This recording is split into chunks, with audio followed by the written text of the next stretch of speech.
ನಮಸ್ಕಾರ ಕದಂಬ ನ್ಯೂಸ್ಗೆ ಸ್ವಾಗತ. ನಾನು ಸೋನಿಕಾ ಸುದೇಶ್. ಮೊದಲಿಗೆ ಮುಖ್ಯಾಂಶಗಳು.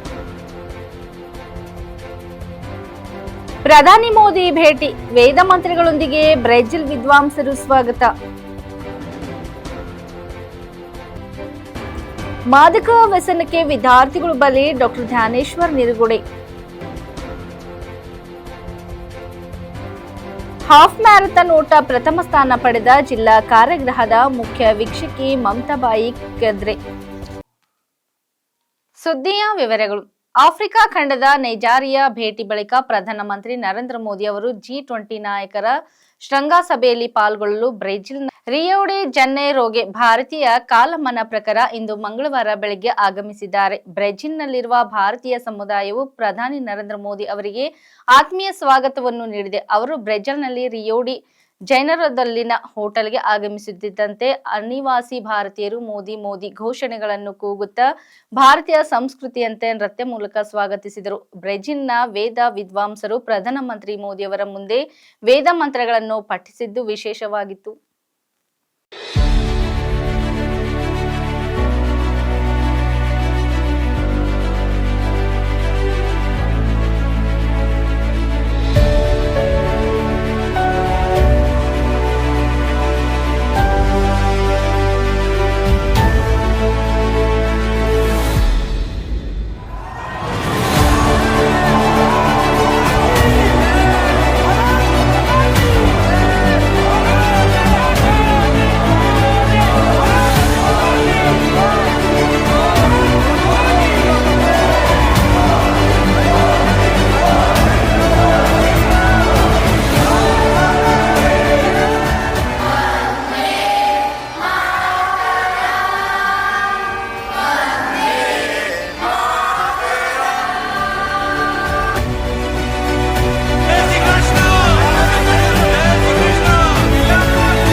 सिद्धिविनायकाय सर्वकार्यकर्त्रे सर्वविघ्नप्रशमनाय सर्वराजवशीकरणाय सर्वजनसमस्ति सर्वपुरुषाकर्षणाय श्रीं ॐ नमः स्वाहा।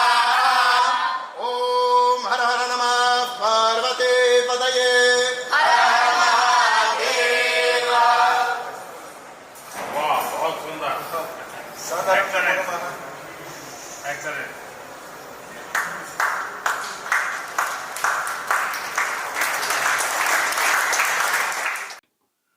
ಅಖಿಲ ಭಾರತೀಯ ವಿದ್ಯಾರ್ಥಿ ಪರಿಷತ್ತಿನಿಂದ ನವೆಂಬರ್ 28ರಿಂದ ಡಿಸೆಂಬರ್ 6ರವರೆಗೆ ರಾಜ್ಯಾದ್ಯಂತ ನಡೆಯಲಿರುವ ನಶಾಮುಕ್ತ ಅಭಿಯಾನದ ಪೋಸ್ಟರ್ ಅನ್ನು ಡಾಕ್ಟರ್ ಧ್ಯಾನೇಶ್ವರ್ ನಿರುಗುಡೆ ಜಿಲ್ಲಾ ಆರೋಗ್ಯ ಮತ್ತು ಕುಟುಂಬ ಕಲ್ಯಾಣ ಅಧಿಕಾರಿಗಳು ಬಿಡುಗಡೆಗೊಳಿಸಿದರು. ಈ ವೇಳೆ ಡಾಕ್ಟರ್ ಧ್ಯಾನೇಶ್ವರ್ ನಿರುಗುಡೆ ಮಾತನಾಡಿದರು. ಭಾರತ ತನ್ನದೇ ಘನತೆ, ವೈಶಿಷ್ಟ್ಯತೆ, ಗೌರವ, ಆಚರಣೆ ಹಾಗೂ ಸದ್ವಿಚಾರ ಹೊಂದಿದ ದೇಶ. ಹೀಗಾಗಿ ಶತಮಾನಗಳಿಂದ ಇನ್ನಿತರ ದೇಶಗಳಿಗೆ ಮಾರ್ಗದರ್ಶನ, ಶಿಕ್ಷಣ, ಕೌಶಲ್ಯ ಹಾಗೂ ಉತ್ತಮ ವ್ಯಕ್ತಿಗಳನ್ನು ನೀಡುತ್ತಲೇ ಇದೆ. ವಿದೇಶಗಳಲ್ಲಿ ನಮ್ಮ ದೇಶದ ಯುವಕರು ದೊಡ್ಡ ಸ್ಥಾನಗಳಲ್ಲಿ ಕಾರ್ಯನಿರ್ವಹಿಸುತ್ತಿದ್ದಾರೆ ಎಂದರು. ಇತ್ತೀಚೆಗೆ ಸಂಸತ್ತಿನ ಸ್ಥಾಯಿ ಸಮಿತಿಯೊಂದು ನೀಡಿದ ವರದಿ ಪ್ರಕಾರ ಮಾದಕ ವಸ್ತುಗಳ ಪೂರೈಕೆಯ ಜಾಲದ ಟಾರ್ಗೆಟ್ ಶಾಲಾ ಕಾಲೇಜು ವಿದ್ಯಾರ್ಥಿಗಳೇ ಆಗಿದ್ದಾರೆ. ಅಪ್ರಾಪ್ತ ವಯಸ್ಸಿನ ಮುಖ್ಯವಾಗಿ 10-17 ವಯೋಮಾನದ ವಿದ್ಯಾರ್ಥಿಗಳೇ ಬಹುದೊಡ್ಡ ಪ್ರಮಾಣದಲ್ಲಿ ವ್ಯಸನಕ್ಕೆ ತುತ್ತಾಗುತ್ತಿದ್ದಾರೆ. ಪಂಜಾಬ್, ಹರಿಯಾಣ, ಅಸ್ಸಾಂ, ಆಂಧ್ರಪ್ರದೇಶ, ರಾಜಸ್ಥಾನ್, ಪಶ್ಚಿಮ ಬಂಗಾಳ, ದಿಲ್ಲಿ, ಮಹಾರಾಷ್ಟ್ರ ಮೊದಲಾದ ರಾಜ್ಯಗಳು ಅಪಾಯಕಾರಿ ಪ್ರಮಾಣದಲ್ಲಿ ಮಾದಕ ವ್ಯಸನಕ್ಕೆ ತುತ್ತಾಗುತ್ತಿದೆ. ಈ ಸಮಸ್ಯೆಯನ್ನು ಕೇವಲ ವ್ಯಕ್ತಿಗಳ ನೈತಿಕ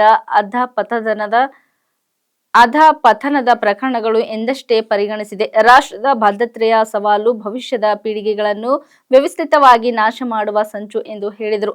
ಕಾರ್ಯಕ್ರಮದಲ್ಲಿ doctor Rajashekhar Patil, DMO doctor Kiran Patil, DLO doctor Anil Chintamani, DTO doctor Dilip Dhongre, FWO Shivashankar, DPC ಜಿಲ್ಲಾ ಸಂಘಟನಾ ಕಾರ್ಯದರ್ಶಿ ಹೇಮಂತ್, ನಾಗರಾಜ್, ನಗರ ಸಹ ಕಾರ್ಯದರ್ಶಿ ಪವನ್ ಪಾಂಚಾಳ್, ನಿಗುಂದೇವ ಕುತ್ತಿ, ಶಿವಶರಣಪ್ಪ ಚಾಂಬಾಳ್ ಮುಂತಾದವರು ಇದ್ದರು. ಹುಬ್ಬಳ್ಳಿಯಲ್ಲಿ ನಡೆದ ಹುಬ್ಬಳ್ಳಿ ಹಾಫ್ ಮ್ಯಾರಥಾನ್ 15 ಕಿಲೋಮೀಟರ್ ಓಟದ ಸ್ಪರ್ಧೆಯಲ್ಲಿ ಇಲ್ಲಿಯ ಜಿಲ್ಲಾ ಕಾರಾಗೃಹದ ಮುಖ್ಯ ವೀಕ್ಷಕಿ ಮಮತಾಬಾಯಿ ಕದ್ರೆ ಪ್ರಥಮ ಸ್ಥಾನ ಗಳಿಸಿ ಗಮನ ಸೆಳೆದಿದ್ದಾರೆ. 35 ವರ್ಷದಿಂದ 44 ವರ್ಷದ ಒಳಗಿನ ವಿಭಾಗದ ಸ್ಪರ್ಧೆಯಲ್ಲಿನ ಮಮತಾಬಾಯಿ 1 ಗಂಟೆ 29 ನಿಮಿಷದ 15 ಸೆಕೆಂಡ್ಗಳಲ್ಲಿ ಗುರಿ ತಲುಪಿ ಚಿನ್ನದ ಪದಕ ಹಾಗೂ ₹12,000 ನಗದು ಬಹುಮಾನಕ್ಕೆ ಪಾತ್ರರಾದರು.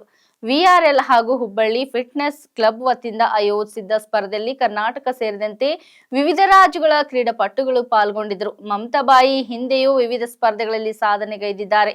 ಮಮಿತಾಬಾಯಿ ಕದ್ರೆ ಅವರ ಸಾಧನೆಗೆ ಜಿಲ್ಲಾ ಕಾರಾಗೃಹದ ಅಧೀಕ್ಷಕ ದತ್ತಾತ್ರಿ ಆರ್. ಮೇಧಾ, ಜೈಲರ್ಗಳಾದ ಸಿದ್ದಪ್ಪ ಗೌಡ ಪಾಟೀಲ್, ತಿಮ್ಮಣ್ಣ ಟಿ ಭಜಂತ್ರಿ ಹಾಗೂ ಸಿಬ್ಬಂದಿ ಸಂತಸ ವ್ಯಕ್ತಪಡಿಸಿದ್ದಾರೆ. ಬೆಂಗಳೂರು ನಗರದ ಗಾಂಧಿ ಕೃಷಿ ವಿಜ್ಞಾನ ಕೇಂದ್ರದ ಜಿಕೆವಿಕೆ ಆವರಣದಲ್ಲಿ 4 ದಿನಗಳ ಕಾಲ ನಡೆದ ಕೃಷಿ ಮೇಳಕ್ಕೆ ಭಾನುವಾರ ಅದ್ದೂರಿ ತೆರೆ ಬಿದ್ದಿದೆ. ಈ ಬಾರಿಯ ಕೃಷಿ ಮೇಳಕ್ಕೆ 34.13 ಲಕ್ಷ ಜನರು ಭೇಟಿ ನೀಡಿದ್ದು ₹6.17 ಕೋಟಿ ವಹಿವಾಟು ನಡೆದಿದೆ ಹಾಗೂ 53,000 ಮಂದಿ ಮಧ್ಯಾಹ್ನದ ಭೋಜನ ಸವಿದಿದ್ದಾರೆ. ಈ ಬಾರಿಯ ಕೃಷಿ ಮೇಳದಲ್ಲಿ ಹನಿ ನೀರಾವರಿ ವ್ಯವಸ್ಥಿತ ಕತ್ತೆ ಹಾಲು ಆಧಾರಿತ ಸಾಬೂನುಗಳು ಮತ್ತು ಕ್ರಿಮಿಗಳು, ತೆಂಗಿನಕಾಯಿ ಸುಲಿಯುವ ಸ್ಟ್ಯಾಂಡ್, ಚಾಲಕ ರಹಿತ ಟ್ರ್ಯಾಕ್ಟರ್ಗಳು ಹಲವಾರು ಗಮನ ಸೆಳೆಯಿತು.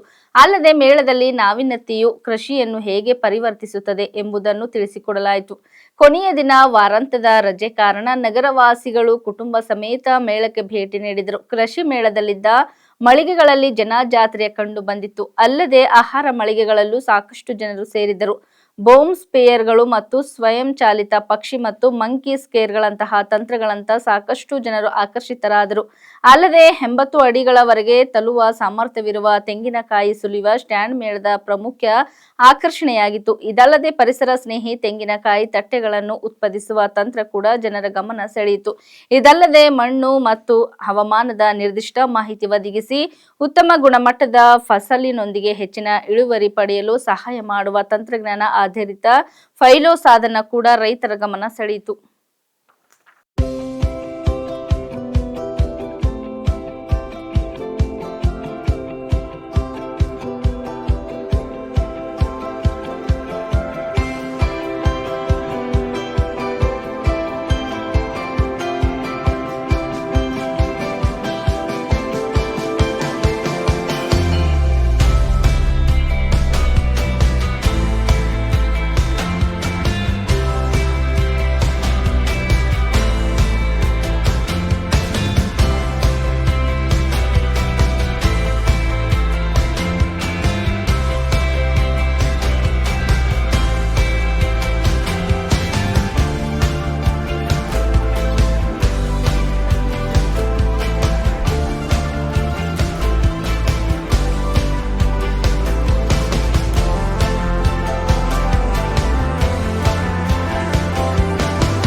ಕನಕ ಜಯಂತಿ ಅಂಗವಾಗಿ ಶಾಸಕರ ಭವನದ ಆವರಣದಲ್ಲಿರುವ ದಾಸಶ್ರೇಷ್ಠ ಕನಕದಾಸರ ಪ್ರತಿಮೆಗೆ ಮುಖ್ಯಮಂತ್ರಿ ಸಿದ್ದರಾಮಯ್ಯ ಮಾಲಾರ್ಪಣೆ ಮಾಡಿ ಭಾವಚಿತ್ರಕ್ಕೆ ಪುಷ್ಪ ನಮನ ಸಲ್ಲಿಸಿದರು. ಜಾತಿ ಕುಲ ಸೃಷ್ಟಿಸಿರುವ ಸಾಮಾಜಿಕ ತಾರತಮ್ಯ ಮತ್ತು ಅಸಮಾನತೆ ಬಗ್ಗೆ ಕೀರ್ತನೆ ಕಾವ್ಯಗಳ ಮೂಲಕ ಜನಜಾಗೃತಿಗೊಳಿಸಿದ್ದ ಕನಕದಾಸರು ದಾಸಶ್ರೇಷ್ಠರು ಮಾತ್ರವಲ್ಲ, ಒಬ್ಬ ಅಪೂರ್ವ ಸಮಾಜ ಸುಧಾರಕರಾಗಿದ್ದರು.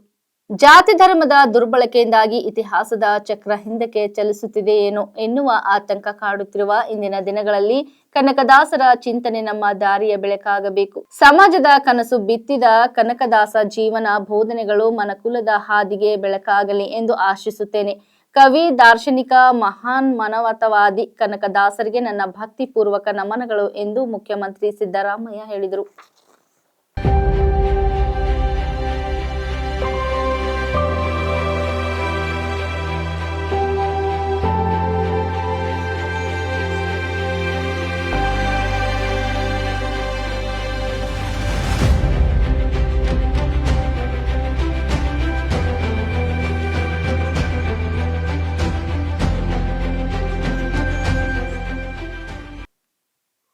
ಇಲ್ಲಿವರೆಗೆ ಸುದ್ದಿ ಕೊಟ್ಟಿದ್ದು ನಾನು ಸೋನಿಕಾ ಸುದೇಶ್. ಮುಂದಿನ ಸುದ್ದಿಯೊಂದಿಗೆ ಮತ್ತೆ ಭೇಟಿಯಾಗೋಣ. ವಂದನೆಗಳು.